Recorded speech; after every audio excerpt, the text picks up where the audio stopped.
Welcome to Nocturnalia, where the shadows come alive and the line between reality and the supernatural blurs. Tonight, we have a chilling story for you, penned by the talented Tim Chambers. This isn't just any tale. It's inspired by real events and experiences too unsettling to forget. So dim the lights, find a comfortable spot, and let the shadows settle around you. Relax, but stay alert. You never know what might be lurking, waiting to reveal itself. Now, prepare yourself for the haunting journey that awaits.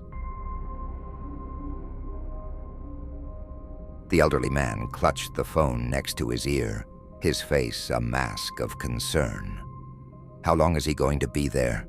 he asked, his voice low to avoid drawing attention from the patrons wandering into the nightclub. He listened, then said, "How's he holding up?" There was a pause. Then he nodded. "That's right. It's tomorrow, isn't it? I'll put together something for him. Something special." The man, his eyes weighed down by tired bags, closed the phone, then slipped it into the pocket of his worn sports jacket. He surveyed the nightclub he managed. The dim room held a sparse crowd, listening lazily to the half-hearted music a second-rate guitarist produced on stage. The manager shook his head as if that could shake away thoughts of the phone call he'd just finished. "The show must go on," he muttered.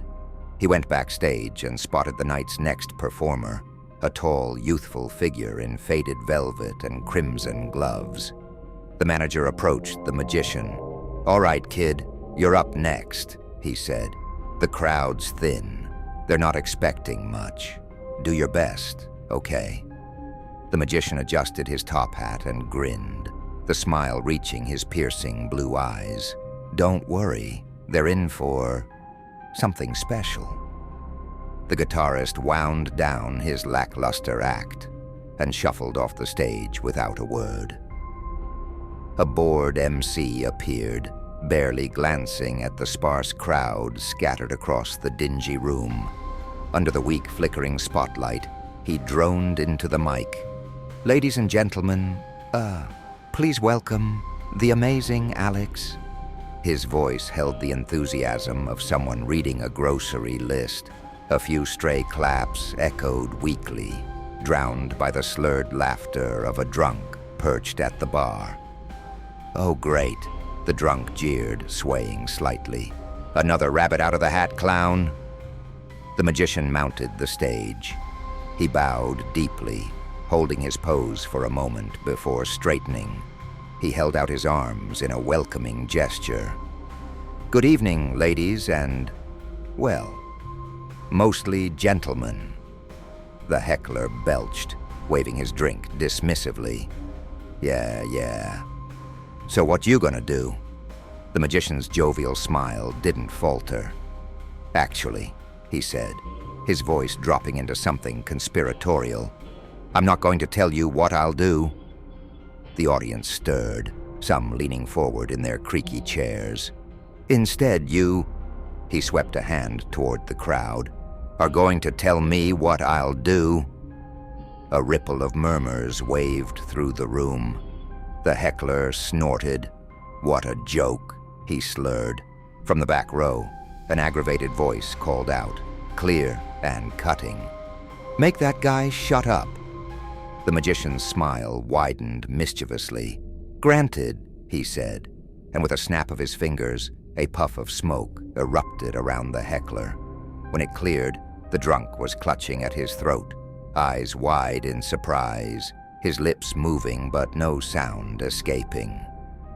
The crowd laughed and offered a smattering of claps.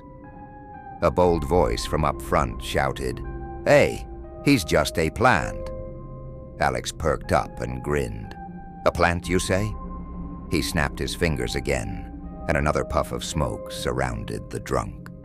When it dissipated, only a potted plant sat on the bar stool. The crowd laughed and offered appreciative applause. "Who's next?" asked the magician. The bold guy leaned forward again. 25 grand, right here." He slammed his hands on the table in front of him. the force of the gesture causing some of his beer to slosh over the rim of his glass. "Sorry," the magician replied with a playful smirk. "Only one trick to a customer." The bold guy grumbled a bit, but his protest soon petered out. Alex turned his gaze to a dejected-looking young couple, nestled in the corner, their expressions as dim as the nightclub. "You, ma'am," the magician called, his voice smooth. "A penny for your thoughts." With a flourish, he pulled a copper coin from her ear, holding it aloft like a trophy. The woman hesitated. "Well, that guy's trick sounds good to me. I owe $25,000 in student debt. It'll take me 10 years of waiting tables to pay for the useless degree I bought. So, 20. Give grand. Right here." She tapped the table. "Granted." The magician closed his hand around the penny, and a cloud of smoke swallowed it. The audience gasped, eyes wide with anticipation. "There you are," he announced proudly, extending his hand to give the coin to the young woman. She stared at it, bemused. She nodded as if she'd known all along that the magician wasn't for real. "Great, a penny," she sighed. 30,000 more and I can make next month's loan payment." She examined the coin a bit more, then announced, "It's not even the right color." This last observation drew the attention of her boyfriend, a numismatist, who took the coin and scrutinized it with the attention of a neurosurgeon. White penny, steel, minted in 1944, rare as hell. "Even a circulated one of these goes for 30,000, he exclaimed, excited as a kid on Christmas. The young couple's spirits transmuted to confused hope. The small crowd buzzed with curiosity. Alex noticed the shift, sensing the electric energy building around him. He had their attention now, and knew from long experience that he'd keep it for the rest of the show. "Who's next?" he asked again, scanning the audience for the next willing participant, his eyes eager. His gaze fell upon another couple, who looked like they could be newlyweds, their spirits not dampened a bit by the bleak surroundings. The young woman hung onto her bow like a life preserver. The fellow spoke confidently. "True love," he said, paying his girlfriend a flirtatious wink. "We want true love." Alex's face softened. "True love, eh?" He reached into his coat and pulled out a deck of cards, fanning them out with a practiced flick of his wrist. "Pick a card," he said, extending the deck towards the man, who hesitated only briefly before pulling a card free. The man turned the card around for the audience to see. Laughter enveloped the room as the crowd recognized the Queen of Hearts. The magician held out the deck to the young man. "Back into the deck, please." He shuffled the cards with a flourish, the cards whirring between his fingers as he riffled through them. "Now," the magician said, lowering his voice theatrically, "let's see where love takes us." He snapped his fingers. A spark jumped from his hands. He pulled out a card with a grand flourish. "Your true love," he declared, handing it to the man. The man flipped the card over, revealing the two of clubs. He frowned, visibly disappointed. He shook his head. The magician raised his eyebrows. "Oh dear," Alex exclaimed, his eyes widening in surprise. "I think I've made a mistake." Then, after letting a dramatic pause pass, he turned to the woman sitting next to the man. "Perhaps the Queen of your heart should check her purse." The room's spirits rose in expectant murmurs. The woman blinked, confused. "My purse?" "Yes," Alex insisted, gesturing toward her bag. "Have a look." With a bewildered expression, she reached into her purse and gasped. Slowly, she withdrew the Queen of Hearts, taped to which was a small velvet box. Her hand trembled as she opened the box to reveal an engagement ring inside. The audience burst into applause as the woman's eyes filled with tears. "Yes," she cried, turning to her stunned boyfriend. "Yes, I'll marry you." The man looked genuinely astonished. He stammered, then grinned lopsidedly. He turned to Alex, who gave him a wink. He remembered his old mentor, Orion.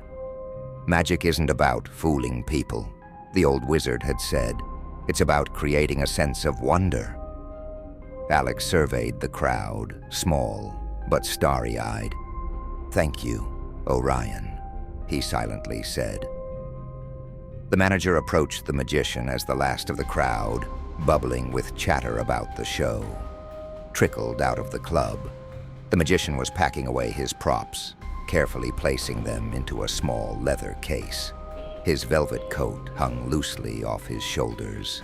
His eyes still twinkled with the residual thrill of the evening's performance. "Hey, kid," the manager said, lighting a cigarette. He glanced around the emptying room with a frown. "You did well out there.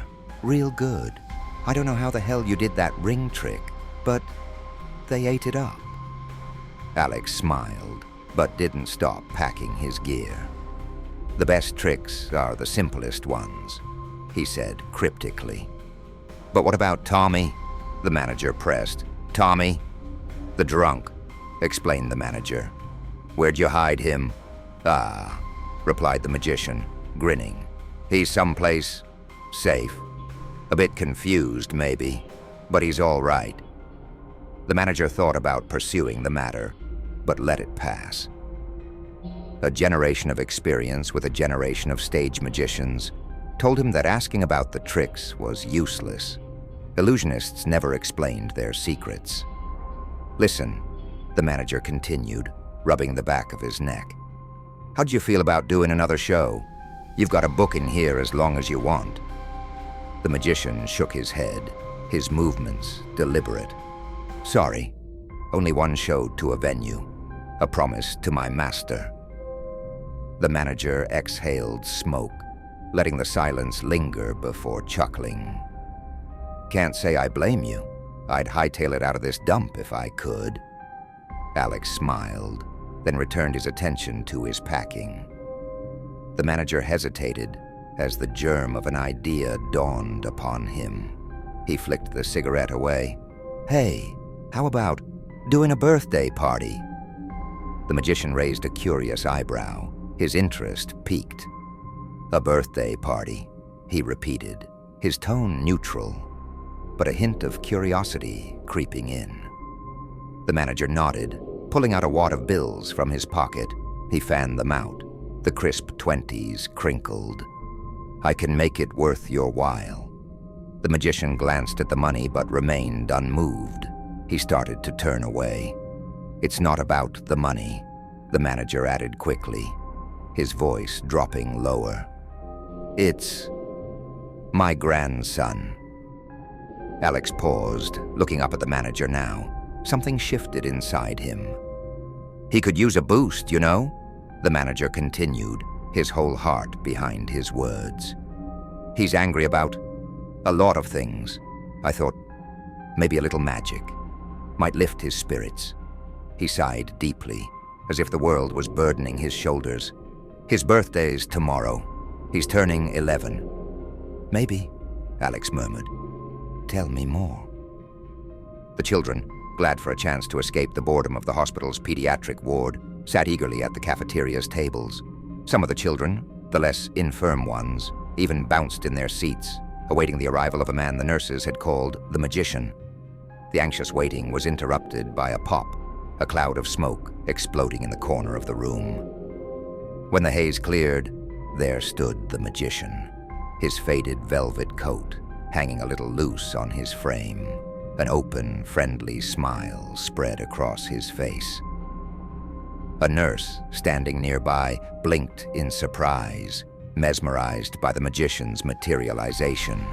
One little girl, frail but awestruck, whispered, "Where'd you come from?" Before the magician could respond, a sharp voice erupted. "What's the point of this?"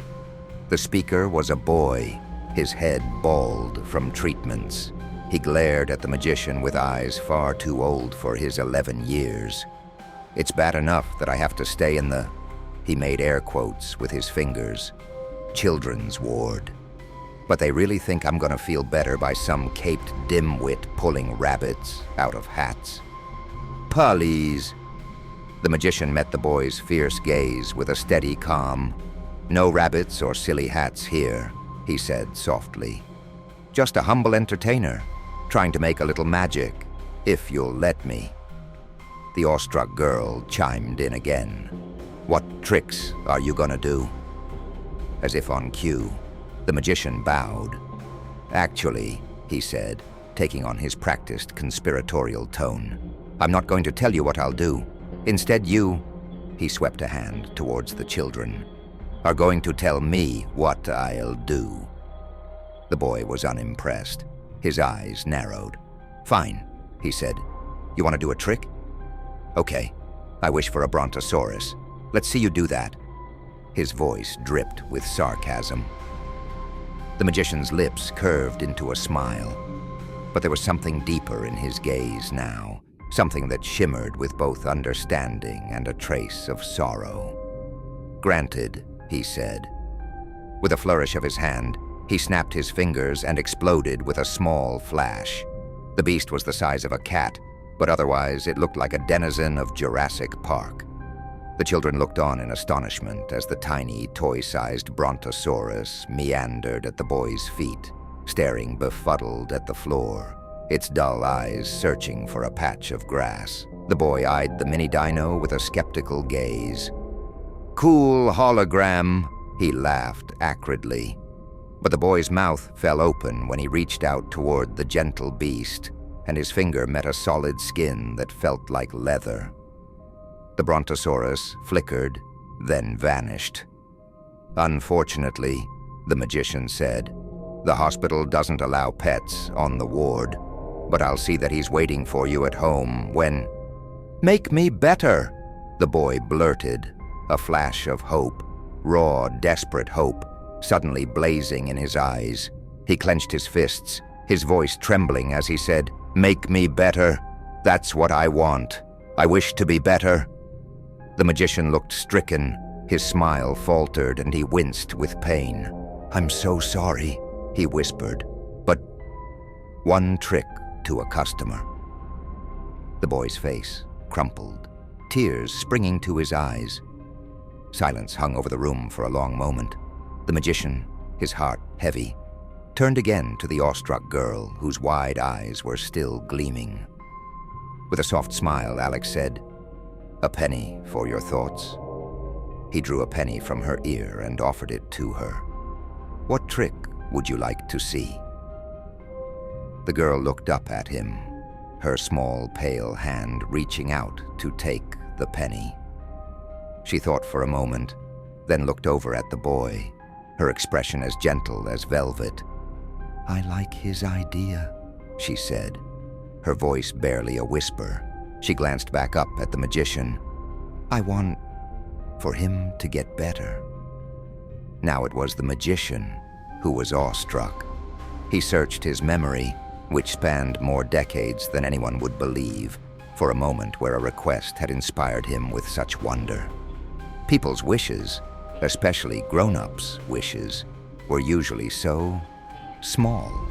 Money and status, pep in their love lives, and an occasional demand for raw power. The magician felt a singular thrill of cheer as he raised his hand to snap his fingers. This might just be my best trick ever, he confided to the girl in a stage whisper.